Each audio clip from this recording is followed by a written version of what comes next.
پاکستان میں ارطغرل کی مقبولیت کا اندازہ اس بات سے لگایا جا سکتا ہے کہ یہ ڈرامہ یوٹیوب پر پاکستان میں سب سے زیادہ دیکھے جانے والا ڈرامہ بن گیا ہے۔ دوسری جانب ارطغرل ٹویٹر پر پاکستان کی ٹرینڈنگ پینل کی سر فہرست میں ہوتا ہے، جبکہ ڈرامے کی کردار حلیمہ سلطان بھی خوب مقبول ہو رہی ہیں۔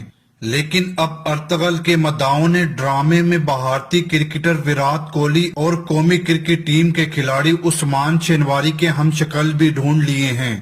پاکستانی ٹیم کے فاسٹ بولر محمد عامر کی جانب سے ٹویٹ کیا گیا ہے، جس میں انہوں نے ڈرامے کے ایک کردار کی تصویر شیئر کی ہے جو کہ کافی حد تک ویرات کوہلی سے مشابہت رکھتا ہے۔ دوسری جانب ایک صارف نے ارطغرل کے ایک اور کردار کی تصویر شیئر کی ہے جو کہ پاکستانی کرکٹ ٹیم کے کھلاڑی عثمان شنواری سے مل رہا ہے۔ بعد ازاں ٹویٹر پر کوہلی اور عثمان شنواری جیسے دکھنے والے ارطغرل کے کرداروں کی تصاویر کو شیئر اور ری ٹویٹ کرنے کا سلسلہ شروع ہو گیا۔